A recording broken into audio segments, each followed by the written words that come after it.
하나님의 말씀 증거하겠습니다. 심리학 용어 중에요, 로젠탈 효과 혹은 피그말리온 효과라는 말이 있습니다. 우리말로 하면 자성적 예언이라 그래요. 하버드 대학교 심리학과 교수였던 로버트 로젠탈 교수가 실험을 통해서 발표한 이론인데, 사람이 살아가면서 기대와 칭찬이 갖는 긍정적 효과가 무엇이냐를 설명하고 있습니다. 1968년에 이 로젠탈 교수가 샌프란시스코의 한 초등학교에 가서 아이들을 맞게 선택을 하는 거예요. 그리고 이 선택된 아이들은 IQ도 높고 EQ도 높고 요즘은 네트워크 지수가 중요해요. NQ도 높고 막 이렇다고 막 칭찬을 하는 겁니다. 그러니까 이야기를 들은 교사들이 이 아이들을 남다르게 봤겠죠. 또 그 이야기를 들은 아이들은 자기가 특별하다고 생각하게 된 겁니다.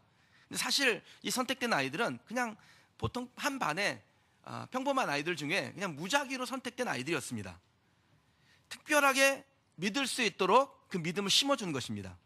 그렇게 시간이 흐르고 학년 말이 되니까 특별하다라고 선택된 이 아이들이 하나같이 성적도 오르고 품행도 좋아지고 리더십이 향상돼 있더라는 것이었습니다. 자기가 특별하다라고 생각하는 것만으로도 그 안에 잠재되어 있던 능력이 나타나서 진짜 특별한 사람이 되었던 겁니다. 여러분, 이것이 무엇을 의미할까요? 내가 그렇게 생각하면 그렇게 된다라는 겁니다. 그럼 왜 이런 현상이 일어나게 될까요? 저는 확신합니다. 하나님이 그렇게 만드셨습니다. 하나님께서 우리를 그렇게 만드셨어요. 그런데 하나님이 우리를 그렇게 만들어서 우리가 특별한 존재, 우리 안에 잠재된 능력이 있는데 마귀는 그렇지 않다고 꼬드기죠. 계속해서 우리 귓가에 속삭입니다. 너는 그런 능력이 없다고. 하나님은 우리에게 내 안에는 하나님 형상과 모양이 담겨 있어서 아주 위대한 DNA가 잠재되어 있단다라고 말씀하시고, 마귀는 그럴 리가 없다고, 너는 능력이 없다고 말한다라는 거예요. 여러분, 속지 마십시오. 하나님이 사람을 만드시고 가장 먼저 하셨던 말씀이 뭐냐면 보기에 심히 좋았다였습니다.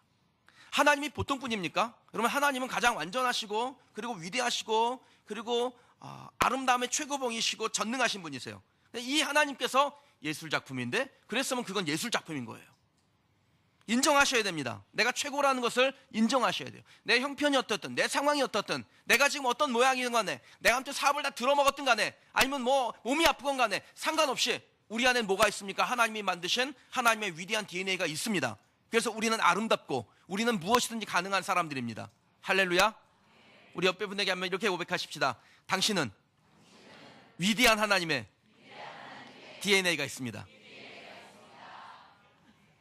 우리가 아이들을 향해서 자식은 여호와의 주신 기업이요 태열면 상급이라고 하나님의 말씀을 믿음으로 받으면 그 아이들은 여호와의 기업이 되고 하나님의 상급이 됩니다. 근데 집에서 가만히 보면 애들이 이거 진짜 여호와의 기업 맞나? 실수 아니야? 막 이런 마음이 들 때가 있죠. 그럼 문제는 아이들에게 있는 게 아니라 하나님의 약속의 말씀을 전적으로 보지 못하는, 믿지 못하는 우리 안에 있는 것입니다. 하나님이 여호와의 주신 기업이라고 했다면 하나님은 완전하신데 가장 완전한 기업으로 주셨겠지요. 그걸 믿음으로 받아야 되는 거예요. 근데 믿음으로 받지 못하고 눈에 보이는 현상을 보니까 믿음이 흔들리는 거예요. 이거 혹시 실수 아니야? 하나님이 잘 만들다가 불량품 하나 만들어서 나한테 보낸 거 아니야? 이렇게 본다라는 거예요. 하나님이 완전하시면 하나님의 기업도 완전합니다. 그럼 우리의 자녀들은 완전하지요. 하나님께서 상으로 주셨으면 최고의 하나님이 최고의 상을 주셨겠죠. 그러면 그 상으로 주신 우리의 자녀들은요, 최고입니다. 그걸 믿으라는 것입니다. 그러니까 이 자성적 예언이라는 것이 무엇이겠습니까? 하나님이 우리를 어떻게 만들었는지, 우리 안에 어떤 DNA를 넣어 놓으셨는지를 믿고 그대로 될 줄 믿고 믿음의 선포를 하는 것이 자성적 예언이에요. 저는 여러분이 하나같이 대단한 인물들이라고 믿습니다. 우리 교회가 왜 잘 되는 줄 아세요, 여러분? 제가 여러분을 자랑스럽게 생각합니다. 어디 가서 누구를 만나도 하여튼 우리 교회, 우리 성도들 같은 분이 없다라고 자랑을 합니다. 우리 찬양대 같은 찬양대가 없다고 자랑을 해요. 이제 2살도 안 돼, 2살 이제 막 됐잖아요. 1살 막 지났잖아요. 시작한 지 1년 좀 넘었는데, 1년 1개월 됐는데, 이렇게 잘하는 찬양대가 어디 있냐고. 1년 1개월 만에 이 정도 실력으로 끌어올려졌으면 10년 지나보라고 국립극장 가야 돼요. 저는 우리 찬양대 안에 있는 DNA를 믿습니다. 국립극장 갈 실력과 영성을 갖출 줄 믿습니다. 우리 찬양팀이요, 제가 다른 교회 목사님들한테 만나면 몇천 명 교회에 있는 찬양팀하고 수준은 비슷하다라고 그래요. 뭐 실제든 아니든 저한테 그게 중요하지 않습니다. 내가 그렇다고 생각하면 그런 겁니다. 그러니까 우리 교회 인재들이 모이죠. 여러분 지휘자 강명희 집사님 그냥 얼마나 킥을 날 닮았잖아. 그냥 척척 하는데요. 얼마나 지휘가 정말 깔끔한지 몰라요. 특성할 때 찬양 소리 들어보면은 조수미 다음 타자 막 이런 마음이 듭니다. 우리 이상혁 찬양사님이요, CBS 복음성가 경연대회 은상 출신이에요. 이제 2월 중순 되면은 앨범도 나옵니다. 예. 저도요 여러분 보통 사람 아닙니다. 예. 저도 제가 오늘부터 느헤미야서를 가지고 한 8주 정도 하나님 말씀을 증거하려고 하는데 극동방송에서 연락이 왔어요. 그 느헤미야서를 가지고 한 5번 정도 그 강의를 해줄 수 있겠냐고. 그래서 제가 강의 요청을 받고 좀 바쁘다고, 시간이 없어서 또 할 일이 많아서 그래서 못할 것 같다고 속으로만 말하고 겉으로는 하겠다고 그렇게 대답했습니다. 2월 24일부터 이제 녹화를 해야 되는데, 녹화하기 전에 전국에 방송되기 전에 우리 성도님들하고 한번 먼저 나누면 좋겠다라고 생각하고 오늘 느헤미야서를 열었습니다. 하여튼 그 목사의 그 성도, 저도 대단하지만 여러분들도 대단한 줄 믿습니다. 우리 아이들이요, 인재될 아이들이죠. 위대한 아이들이죠.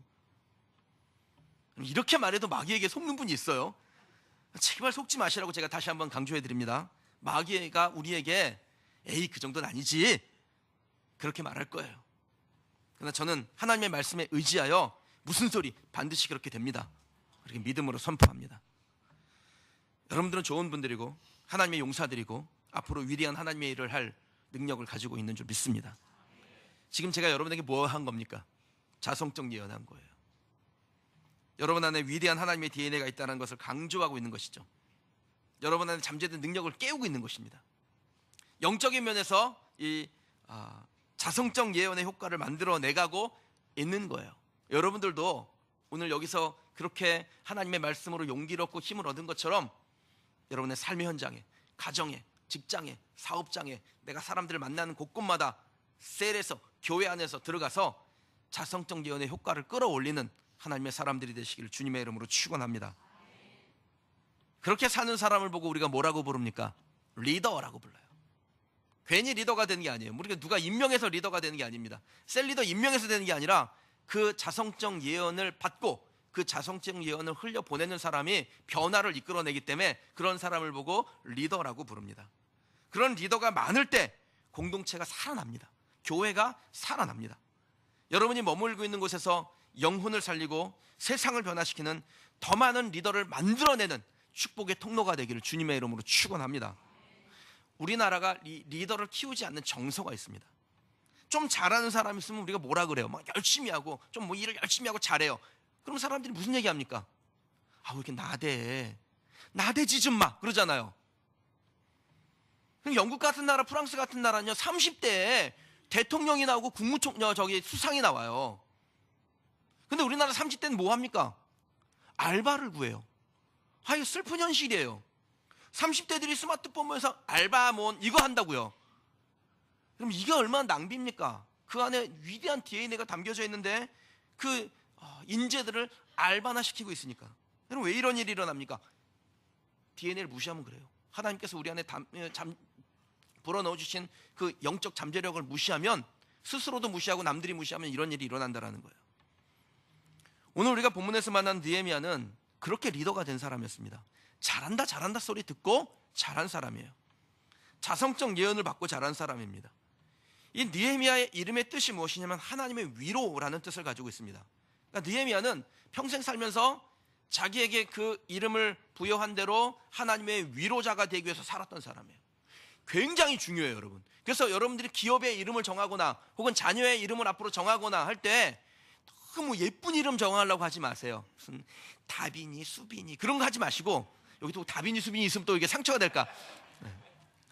그럼 그 안에 정말 하나님의 위대한 DNA가 살아날 수 있는 그 이름의 뜻을 딱 담아주세요. 그러면 아이들이 평생 자라면서 자기의 이름을 수만 번 듣잖아요. 수만 번 들을 때마다 무슨 생각을 합니까? 나는 내 이름의 뜻대로 살아야겠구나, 그런 생각을 하게 됩니다. 이룰 성자의 오르리, 제 이름의 뜻인데 하나님의 뜻을 이루어가는 사람 되라고 지어준 거예요. 발음이 안 돼서 힘들긴 하지만 그래도 제 마음에 하나님의 뜻을 이루는 사람이 되어야지, 그런 생각을 합니다. 우리 집 아들이 널리 펼선자에 깨달을 요자를 써요. 깨달을 요자가 얼마나 어려운지 저도 보고 그려야 됩니다. 그런데 우리 아이가 늘 자라면서 선효야 선효야 수만 번 들을 텐데 그 이름을 들으면서 나는 깨달은, 하나님 앞에 깨달은 그것을 널리 펴는 사람 돼야겠구나. 그래서 지금은 꿈이 축구 선수지만 앞으로 목사가 될지도 몰라요. 하나님의 위로자 느헤미야, 이름 누가 지었을까요? 자기 이름을 본인 스스로가 짓지는 못했겠지요. 그의 이름은 그의 부모가 지어줬을 겁니다. 하나님의 위로가 되라고 믿음을 담아서 그렇게 지어준 것입니다. 근데 그 이름 지을 때 느헤미야의 부모의 신분이 무엇이냐면 페르시아의 포로였습니다. 노예로 잡혀갔어요. 노예로 잡혀갔음에도 불구하고 자기 신세에 굴복하지 아니하고 자기 아들의 이름을 이 세상의 모든 하나님의 백성들의 위로자가 되라고 느헤미야라고 이름을 지은 것입니다. 혹시 여러분 중에 답답한 일을 만나고 되는 일도 없고 희망이 보이지 않는 분이 계세요? 여러분, 느헤미야의 부모도 그랬습니다. 더 심했는지도 모르죠. 그런데 신세 한탄하지 아니하고 희망을 품습니다. 자기 아들에게 너는 세상의 위로자가 되거라, 너는 세상의 희망이 되거라 이름을 짓고 그렇게 키웠다라는 거예요. 그리고 느헤미야는 자기의 이름 뜻대로 낙심과 고통 가운데 있었던 유다 백성들, 예루살렘 백성들을 위하여 특별한 리더가 되었습니다. 여러분, 이것이 하나님이 저와 여러분들에게 오늘 말씀을 통해서 요구하시는 거예요. 세상을 축복하는 리더가 되라. 세상을 변화시키는 것에 확신을 품는 리더가 되라. 이런 사람이 되고 이런 사람을 키워내는 하나님의 리더가 되시길 주님의 이름으로 축원합니다. 여러분도, 여러분의 자녀들도, 우리 교회도, 우리 교회 성도들도 세상에 희망을 주는 리더가 될 줄 저는 믿습니다. 리더란요, 자기 자신을 위해서 사는 사람이 아닙니다. 리더는 그냥 자기가 리더가 되기 위해서 사는 사람이 아니에요. 남을 위해서 살다 보니까, 다른 사람을 막 살려내다 보니까, 격려하고 축복하고 그 영혼을 일깨우다 보니까 자연스럽게 리더가 되는 것입니다. 자기를 위하여 살면서 능력을 마음껏 발휘하는 사람을 보고 우리가 뭐라 그러냐면 보스라 그래요. 두목이라 그래요. 보스는 자기를 위해서 주변의 사람, 자원, 기회를 마음껏 사용합니다. 자기를 위해서 써요. 깡패 두목이, 깡패 보스가 자기를 위해서 부하를 감옥에 보내고 자기를 위해서 부하한테 칼 맞으라고 그러고 부하를 막 나쁜 짓 시켜가지고 재물을 얻어서 자기가 취하고, 이걸 보고 우리가 보스라 그러잖아요. 두목이라 그러잖아요. 근데 예수님은 어때요? 예수님은 두목 아니십니다. 예수님은 리더셨어요. 그러니까 제자들을 위하여, 예수 믿는 사람, 예수를 따르는 하나님의 백성들을 위하여, 온 인류를 위하여 자기의 목숨까지 내어 던지면서 그들을 구원하시는, 다 내어주시는 삶을 사는 것이죠. 여러분, 보스가 되기를 원하세요? 아니면 리더가 되기를 원하세요? 리더나 보스나 다 주변에 사람이 모여 있습니다. 보이는 모습은 아주 비슷합니다. 근데 보스는 자기가 원하는 사람을 세우고 그 사람이 효용가치가 없으면 빼내고 다른 사람을 거기다 받고 그래요. 근데 리더는 자연스럽게 그 사람을 중심으로 사람이 모여드는 거예요. 저나 여러분이나 열심히 주의 일을 했더니, 열심히 사람을 살렸더니, 열심히 축복하고 격려했더니 사람들이 내 주변에 모여들어서 서로 그 안에서 위로받고 용기를 얻고 희망을 갖고 하나님의 축복의 통로로 쓰임받는 그런 리더가 되기를 주님의 이름으로 축원합니다. 그런 리더가 되기를 원하십니까? 오늘 느헤미야를 통해서 배워보십시다. 그리고 그런 리더가 되기를 사모하는 열정이 저와 여러분 가운데 있기를 원합니다. 느헤미야가 어떤 리더였을까요? 첫 번째는요, 그는 고난당하는 이들을 위하여 울어주는 그런 리더였습니다. 4절 말씀 같이 한번 읽어보시겠습니다. 내가 이 말을 듣고 앉아서 울고 수일 동안 슬퍼하며 하늘의 하나님 앞에 금식하며 기도하여 아멘. 그럼 느헤미야는 다른 사람의 아픔에 관심이 있어요. 그의 관심은 그냥 강 건너 불구경하는 그런 관심이 아니었습니다. 그런 관심을 보고 우리가 뭐라 그럽니까? 호기심이라고 그러잖아요. 느헤미야의 관심은 그 아픔에 뛰어드는 것이었습니다. 타인의 아픔이 무엇인지에 대한 진정성을 가지고 있는 거예요. 여러분에게 육신의 질병이든 어떤 마음의 상처든 간에 아팠던 기억이 있을 겁니다. 그렇게 아플 때 자연스러운 현상이 있죠. 뭡니까? 눈물이 나요. 울게 돼요. 그러니까 눈물이 없는 아픔이란 있을 수 없다라는 거예요. 아프면 울게 돼 있습니다. 그렇게 어떤 한 사람이 아픈데 그 아픔에 동참했다라는 것은 함께 우는 것입니다. 한 공동체의 아픔을 느낀다면요, 울어야 돼요. 저는 저와 여러분들이 혹시 우리 주변에 허락하신 우리 형제들, 영적인 지체들, 그들이 상처를 가지고 있고 아픔이 있고 두려움이 있고 그리고 쓰러져 있다면 찾아가서 위로하고 함께 울어주는 그런 리더가 되기를 주님의 이름으로 축원합니다. 근데 울어주는데 희망 없는 눈물은 큰 의미가 없어요. 울어주되 희망이 없이 같이 울어주는 것은 잠시 잠깐의 위로에 지나지 않습니다. 하여튼 리더의 눈물은 희망이 있어야 돼요. 그 눈물 안에 소망이 있어야 돼요. 예수님께서 나사로가 죽었을 때 그 나사로의 죽음을 안타까워하시면서 우셨습니다.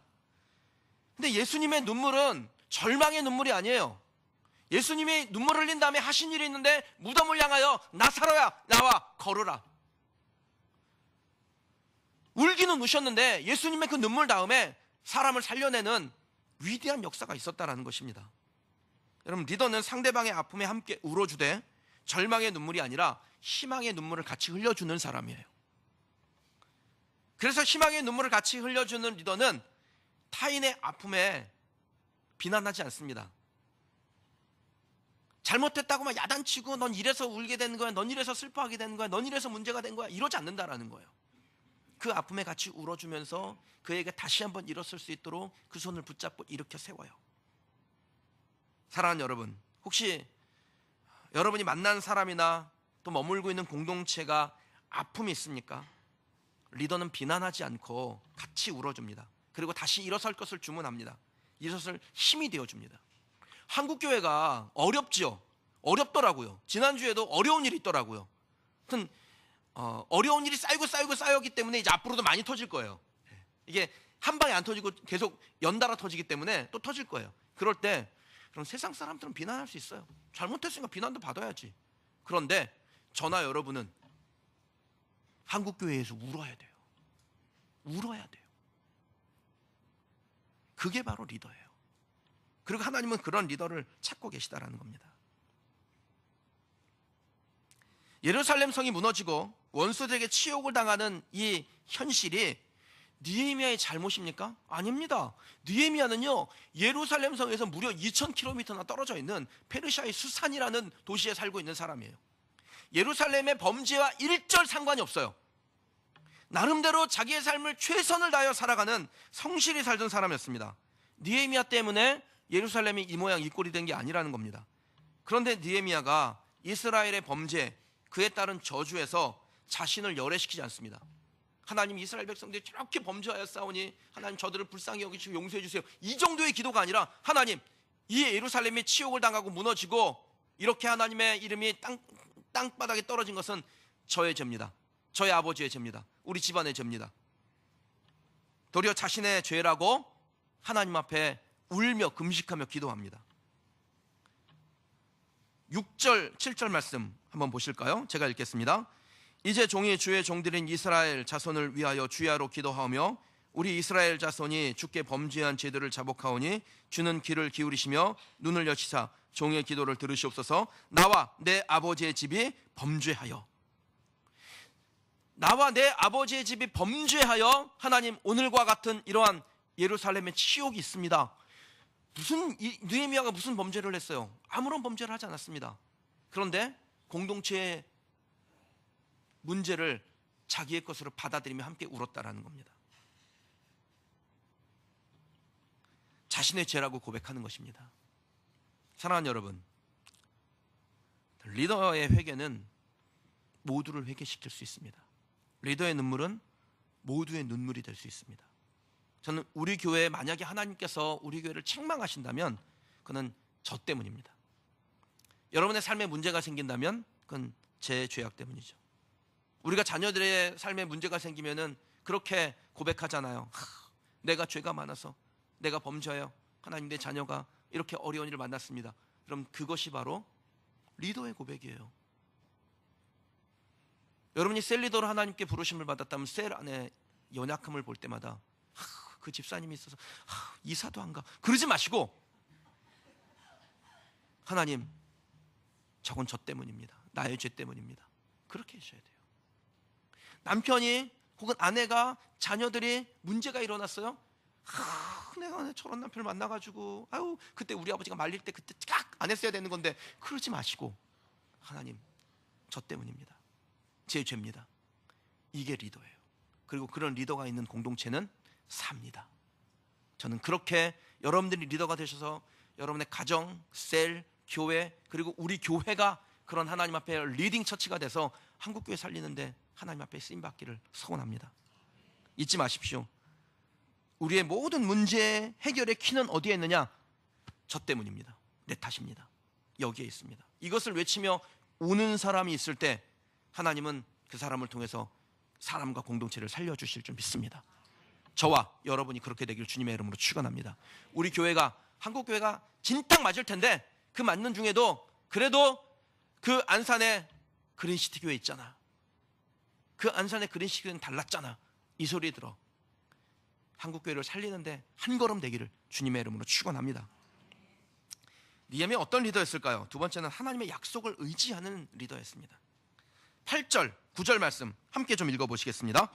옛적에 주께서 주의 종 모세에게 명령하여 이르되 제하여 내가 너희를 흩을 것이요 만일 내게로 돌아와 내 계명을 지켜 행하면 너희 쫓긴 자가 하늘 끝에 있을지라도 내가 거기서부터 그들을 모아 내 이름을 두려고 택한 곳에 돌아오게 하리라 하신 말씀을 이제 청하건대 기억하옵소서. 아멘.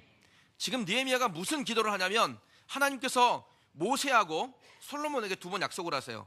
너희가 범죄하여 혹시 잡혀서 이방 민족에게 끌려가더라도 그곳에서 이곳을 향하여 기도할 때 내가 너희의 죄를 사하고 너희를 다시 이곳으로 돌이키리라, 회복하리라. 이 약속을 주세요. 지금 느헤미야가 그 하나님의 약속을 붙잡고 기도하는 것입니다. 사랑하는 여러분, 리더는 자신의 능력이나 자질로 공동체를 이끌고 가는 것이 아닙니다. 리더의 사명은 하나님의 약속을 의지하고 그 약속을 따라 하나님 앞에 기도하며 하나님께서 그 공동체를 다시 살리실 언약을 붙드는 사람, 그것이 바로 리더고 리더의 사명이 거기에 있습니다. 주인 되신 하나님의 약속을 전적으로 의지하는 사람이 리더입니다. 그럼 사람이 자기 자신을 어떻게 믿어요? 믿을 수 있습니까? 사람처럼 불안정한 게 어디 있어요? 여러분 스스로 믿습니까? 한 치 앞도 모르는 존재인데 어떻게 믿습니까? 못 믿는 겁니다. 사람은요. 1973년에 프린스턴 대학교에서 버튼 멜킬이라는 교수가요 재밌는 실험을 했는데 펀드 매니저와 원숭이가 투자를 하면 때때로 원숭이가 이긴다라는 겁니다. 그래서 진짜 그런지 월스트리트 저널에서요 2000년부터 매년마다 이 게임을 합니다. 원숭이와 4명의 전문 펀드 매니저 그리고 4명의 아마추어 투자자가 주식 수익 게임을 해요. 결과가 어떻게 됐을까요? 원숭이가 뭐 투자를 할 수 없으니까 그 월스트리트 저널 기자가 눈을 가리고 다트를 가지고 종목판에다 다트를 던져가지고 무작위로 꽂힌 종목에 투자를 하는 거예요. 그리고 전문 펀드 매니저, 아마추어 투자자 이렇게 했는데 놀랍게도 매번은 아니어도 간혹 원숭이가 펀드 매니저보다 훨씬 더 좋은 성적을 거둘 때가 있더라는 것입니다. 원숭이의 어떤 해는 원숭이가 2.7%의 손실을 봤는데 그 당시에 펀드 매니저는 13.4%, 아마추어 투자는 28.6%의 손해를 보고 있더라는 거예요. 그러니까 아무리 배운 사람도 때때로 원숭이보다 못한 결과를 만들어낼 수 있습니다. 진짜 불안정한 거예요. 사람은요. 그래서 사람의 결정이요 불완전한 거예요. 근데 하나님은 어떠십니까? 그러면 하나님은 1.1에게 실수도 없으시며 한번 약속하시고 언약하신 것을 변개하지도 않는 분이세요. 하나님의 사자가 삼손의 아버지에게 나타나서 앞으로 일어날 일에 대해서 쫙 예언을 하실 때 이 삼손의 아버지 마노아가 하나님의 사자에게 묻습니다. 이름이 뭐냐고 묻습니다. 그때 하나님께서 이 사자를 통하여 이렇게 대답하세요. 여호와의 사자가 그에게 이르되 어찌하여 내 이름을 묻느냐? 내 이름은 기묘자라. 이 기묘자라는 말이 영어 성경에 보니까 beyond understanding이라고 있어요. 차원이 다르다라는 거예요. 차원을 뛰어넘어 있다 나는. 이게 내 이름이다 이렇게 말씀하신 거예요. 요즘 4차 혁명 시대 어쩌고 저쩌고 막 하죠. 그러면 인간은 이제야 4차 혁명을 하는데 하나님은 4천차 혁명을 이미 4천년 전에 하신 분이세요. 비교할 수 없다고요. 이런 하나님을 의지하지 아니하고 이제 막 걸음마도 떼지 못한 그러한 사람, 자기 자신을 의지하겠다고요. 여러분, 그런 사람이 혹시 여러분 주변에 있으면은 빨리 피하세요. 그 사람 곁에 있다가 그 사람 폭망할 때 여러분들 같이 폭망할 수가 있습니다. 하나님을 믿는 사람을 선택하셔야 돼요. 여러분 스스로가 하나님을 선택해야 되고 하나님을 믿어야 되고, 그리고 내 주변에 하나님을 믿는 사람을 선택해야 됩니다. 믿지 않는 자와 멍에를 매지 말라라는 말씀을 여러분 잘 기억하십시오. 불완전한 사람과 어떻게 멍에를 맵니까? 하나님을 의지하는 사람과 함께 멍에를 매야죠. 짐을 져야죠. 하나님께서 자신을 향하여 내 경영은 기묘하며 지혜는 광대하니라 너무나 자신 있게 말씀하셨습니다. 여러분, 이 놀라운 하나님을 믿는 여러분 되시길 주님의 이름으로 축원합니다. 문제를 만나면 문제를 해결하시는 능력을 주신다는 하나님의 약속을 의지하는 여러분 되시길 원합니다. 느헤미야는 예루살렘의 멸망, 그 절망의 순간에 울고만 있지 않습니다. 하나님의 약속을 딱 붙들어요. 하나님 예전에 모세에게 약속하신 게 있습니다. 하나님 솔로몬에게 약속하신 게 있습니다. 그 약속을 변개하지 아니하시는 것이 하나님의 뜻이오니 하나님 약속대로 행하여 주옵소서. 그렇게 기도하는 것입니다. 지금 당장은 예루살렘 성이 무너져 버렸는지 모르겠지만 모세에게 솔로몬에게 약속하신 대로 잡혀간 그곳에서 하나님을 향하여 기도하면 그 죄를 사하사 다시 돌이키시겠다고 하신 하나님의 약속을 의지했습니다. 여러분들도 무너진 곳에 있을 때 하나님의 약속을 의지하시길 바랍니다. 늘 하나님의 약속을 기억하고 나는 이 무너진 곳에서도 하나님의 약속을 붙잡을 때 다시 일어설 수 있다, 재기할 수 있다, 그렇게 사는 여러분 되시고 또 그런 리더를 찾아가는 여러분 되시길 주님의 이름으로 축원합니다. 하나님을 의지하는 리더는요, 사람이나 환경을 의지하지 않습니다. 단지 그것을 잘 사용할 뿐이에요. 하나님께서 환경과 사람을 통해서 일하시는 게 맞습니다. 그러니까 그것을 잘 사용하시면 돼요. 믿지는 마십시오. 믿는 건 오직 하나님만. 오직 하나님만 믿는 저와 여러분 되시기를 주님의 이름으로 축원합니다. 그렇다고 해서 기도만 하고 있는 건 또 아닙니다. 우리가 흔히 이런 말이 있어요. 기도하는 사람은 행동하지 않고 행동하는 사람은 기도하지 않는다. 이것이 저와 여러분에게 상식이 되면 안 됩니다. 기도하는 사람은 행동하고 행동하기 전에 반드시 기도한다. 이것이 저와 여러분의 삶의 자세가 되어야 됩니다. 이런 자세를 가지고 사는 사람은 남달라요. 자기의 삶에 남달라요.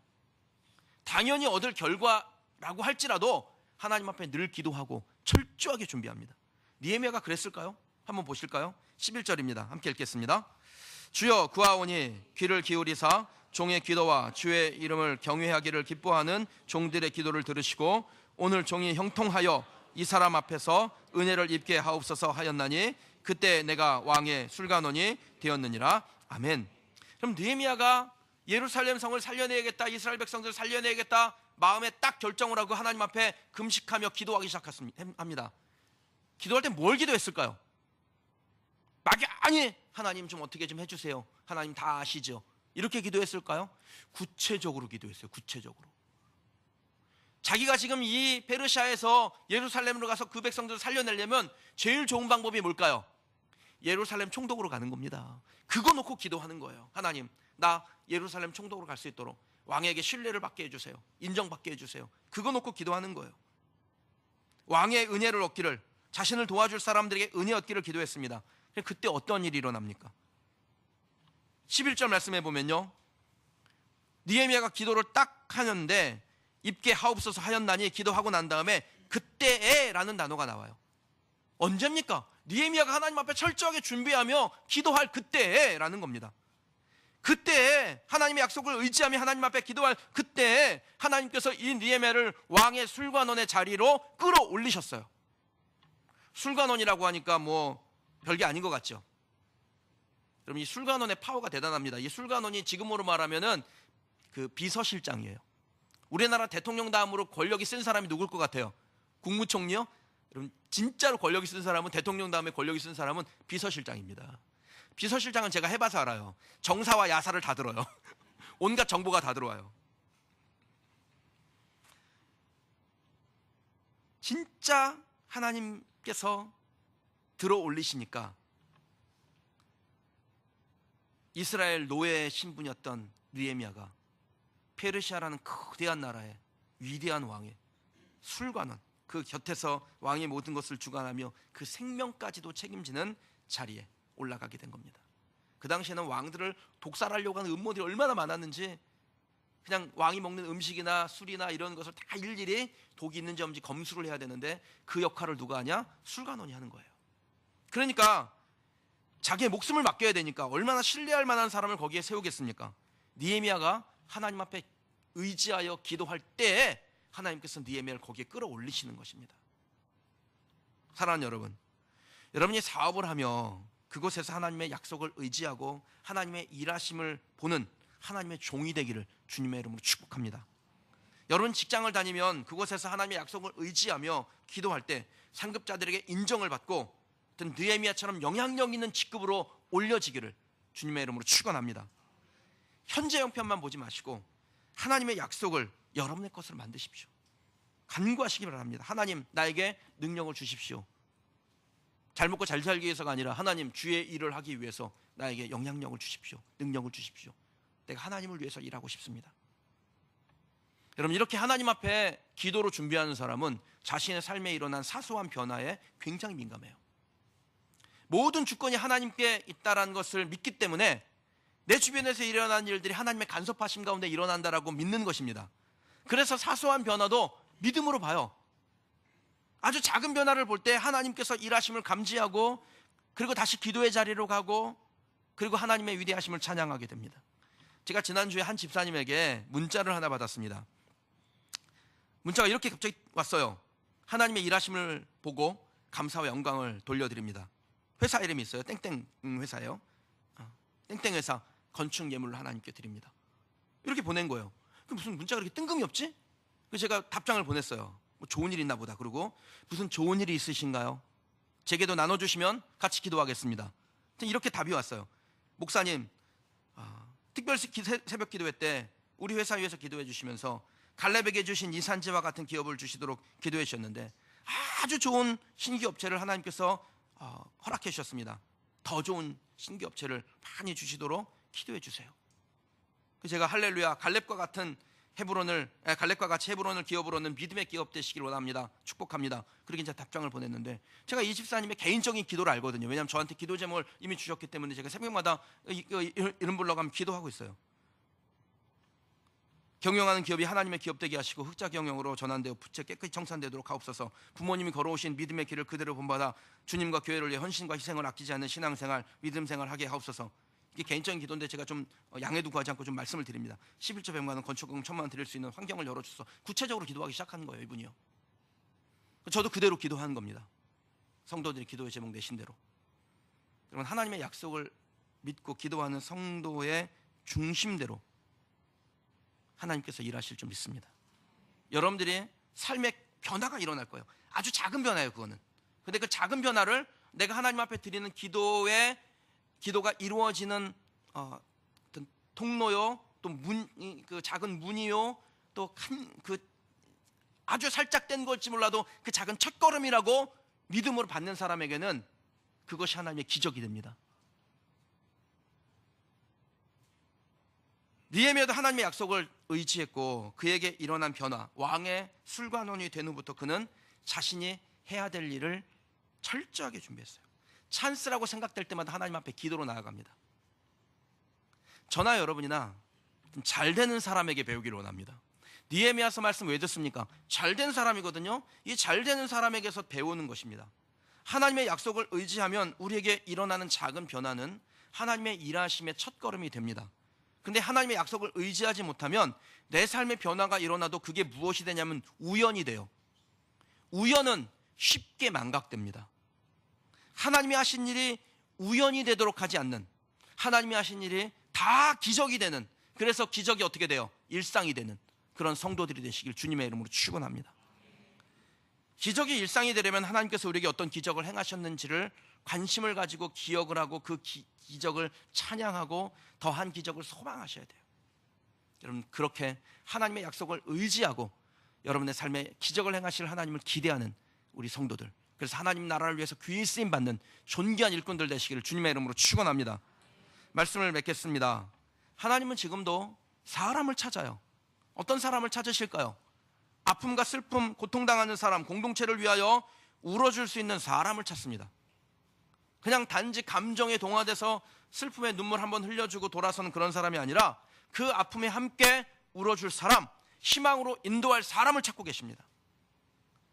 어떤 형편에서도 하나님의 약속을 변함없이 의지하며 우리가 기도하면 하나님은 기적의 문을 여신다라는 것을 믿는 그런 사람을 하나님께서 지금도 찾고 계신 줄 믿습니다. 그런 사람이 세상을 변화시키는 것입니다. 그런 사람을 하나님께서 세우셔서 영혼을 살리고 공동체를 변화시키고 세상을 새롭게 하는 것입니다. 저와 여러분이 하나님께 세움받는 리더가 되기를 주님의 이름으로 축원합니다. 우리 교회가 하나님께서 그렇게 세우는 리더가 되는 그런 교회가 되기를 주님의 이름으로 축원합니다. 오늘 설교 제목입니다. 왜 우리는 리더가 되어야 합니까?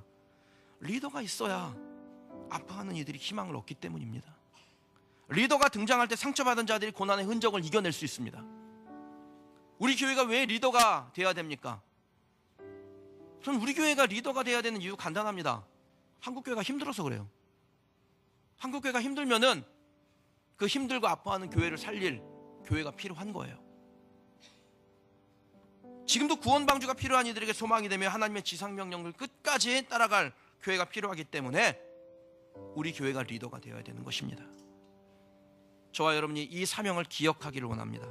그래서 오늘도 희망의 눈물로 하나님의 약속을 의지하며 한 걸음 한 걸음 전진하는 성도요, 주님의 마음을 시원하게 해드리는 정말 사이다 같은 교회가 되기를, 추수 때 얼음 냉수와 같이 하나님의 마음을 시원케 해드리는 우리 교회가 되기를 주님의 이름으로 축원합니다. 주신 말씀 놓고 함께 기도하십시다. 하나님께서 지금도 사람을 찾고 계십니다. 지금도 공동체를 찾고 있습니다. 아파하는 이들을 위해서 함께 울어줄 수 있는, 희망의 문을 열어줄 수 있는 사람을, 하나님의 말씀을 의지하는 사람을, 그래서 하나님의 기적을 일상처럼 만들어가는 사람을 찾습니다. 하나님이 그런 공동체를 찾습니다. 무너진 이 시대를 이끌어낼 수 있는, 살려내는 공동체를 찾습니다. 하나님의 약속을 의지하며 환경을 보지 아니하는, 형편을 보지 않는, 처지를 뛰어넘는, 기묘자이신 하나님, 차원을 뛰어넘은 하나님과 같이 차원을 뛰어넘는 그런 공동체를 하나님께서 찾고 계십니다. 우리 교회가, 우리 성도들이 그렇게 되기를 원합니다. 이전 것은 지나갔으니 보라 새 것이 되었다고 했습니다. 이전 것에 관심 갖지 마세요. 지난 삶이 내가 어땠든 그건 중요하지 않습니다. 오늘 우리가 주의 말씀 듣고 결단하는 이 시간이 중요합니다. 이 시간에 주님, 내가 리더가 되겠습니다. 아파하는 이들에서 함께 울어주며 희망의 문을 열고 오직 하나님을 의지하고 하나님이 약속하신 것을, 언약을 결과로 얻는 하나님의 백성 되겠습니다. 그렇게 믿음의 고백하면 하나님께서 우리를 통해서 하나님의 일을 시작하실 겁니다. 그 하나님의 일을 시작하시도록 하나님 앞에 우리를 드리십시다. 오늘 주신 말씀 놓고 믿음의 고백 하나님께 올려드리겠습니다. 은혜로